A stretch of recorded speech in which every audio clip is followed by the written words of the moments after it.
Será que toda a história humana, como a conhecemos, é apenas um castelo de cartas prestes a desabar? Imagine o seguinte: objetos de metal e cristal, com uma tecnologia impressionante, são encontrados dentro de camadas geológicas que têm milhões de anos. Isso desafia tudo o que aprendemos na escola. Ou as leis da geologia estão erradas, ou os métodos de datação são uma farsa.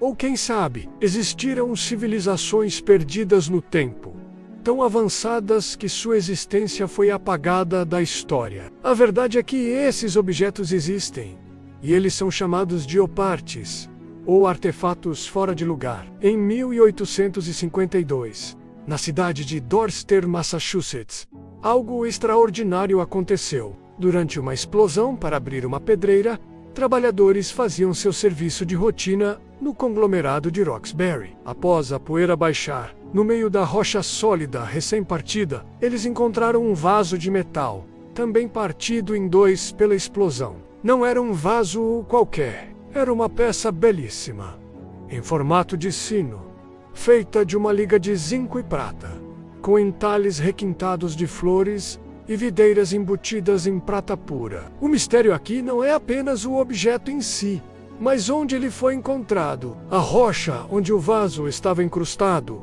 O conglomerado de Roxbury tem uma idade estimada de 600 milhões de anos. Isso é muito antes dos dinossauros, numa época em que, teoricamente, só existiam as formas de vida mais simples. Como um vaso de metal tão sofisticado poderia estar dentro de uma rocha tão antiga? Agora vamos avançar no tempo para 1898. Em Minnesota, um imigrante sueco chamado Olof Ullman estava limpando seu terreno quando se deparou com uma enorme laje de pedra, pesando mais de 90 quilos, presa firmemente nas raízes de um álamo antigo. Ao desenterrá-la, ele descobriu que a pedra estava coberta por inscrições estranhas. Eram runas, o antigo alfabeto nórdico. A inscrição contava a história de uma expedição de 8 suecos e 22 noruegueses. E o mais incrível, estava datada do ano de 1362. Isso sugere que exploradores nórdicos, talvez vikings ou até mesmo cavaleiros templários, chegaram ao coração da América do Norte 130 anos antes de Cristóvão Colombo sequer sonhar em cruzar o Atlântico. Olof foi imediatamente acusado de fraude, de ter forjado a pedra para ganhar fama. Mas décadas depois, análises geológicas detalhadas na pedra indicaram que o desgaste das runas era consistente com uma idade de vários séculos, apoiando a ideia de que a inscrição era, de fato, antiga. E falando em vikings, como eles conseguiam navegar por oceanos vastos e traiçoeiros com tanta precisão? Por muito tempo, isso foi um mistério, especialmente em dias nublados ou com neblina, quando o sol não era visível. A resposta pode estar em um objeto que parece saído de um conto de fadas: a pedra solar.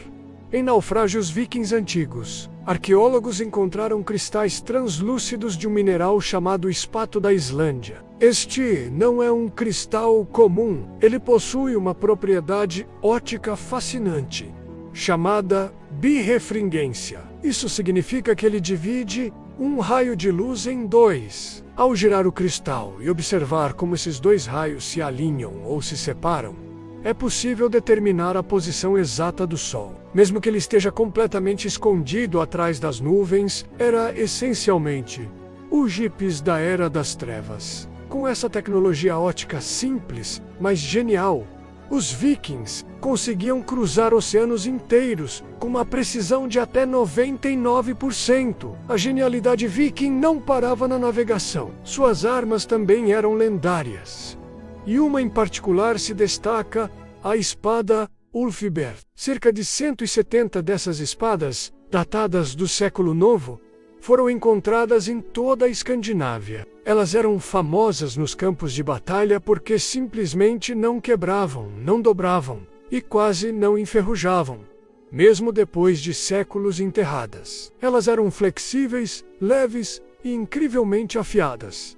O segredo: elas eram feitas de aço de cadinho, um metal de pureza e resistência extraordinárias. Para produzir aço de cadinho, é preciso atingir temperaturas de 1600 graus Celsius, algo impensável para a metalurgia europeia da época. Essa tecnologia só seria redescoberta na Europa 800 anos depois, com a Revolução Industrial. Acredita-se que o segredo não foi inventado pelos vikings, mas sim importado do Oriente, através de longas e perigosas rotas comerciais que conectavam a Escandinávia ao mundo islâmico e a Índia. Por fim, vamos para a ilha de Creta, em 1908. No meio das ruínas do antigo Palácio de Festo, da civilização minoica, o arqueólogo Luigi Pernier encontrou um pequeno disco de argila cozida, com cerca de 15 centímetros de diâmetro. O que o torna tão especial é que ambos os lados estão cobertos por uma espiral de símbolos misteriosos.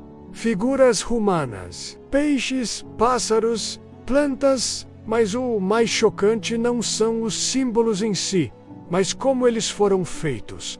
Eles não foram desenhados à mão. Análises microscópicas revelaram que cada símbolo foi impresso na argila mole com um carimbo separado. Isso representa a ideia de tipos móveis, o princípio fundamental da prensa de Gutenberg. Mais de 3.000 anos antes de Gutenberg nascer, o disco de Festo é, essencialmente, o primeiro exemplo de impressão da história. E o que ele diz? Ninguém sabe. Com 242 símbolos no total, compondo 45 tipos diferentes, é um código que permanece indecifrável até hoje. Esses artefatos nos forçam a questionar o que realmente sabemos sobre o passado. A história talvez não seja uma linha reta de progresso constante, mas sim um ciclo de civilizações que sobem, alcançam feitos incríveis e depois desaparecem, deixando para trás apenas enigmas. Talvez estejamos apenas redescobrindo conhecimentos que já existiram muito tempo atrás. Agora eu quero saber a sua opinião. De todos esses artefatos, qual deles você acha que é o mais impossível de refutar? O vaso de 600 milhões de anos, a pedra viking na América, a espada de aço industrial, ou o primeiro texto impresso da história? Deixe seu comentário aqui embaixo. Obrigado por assistir e até a próxima!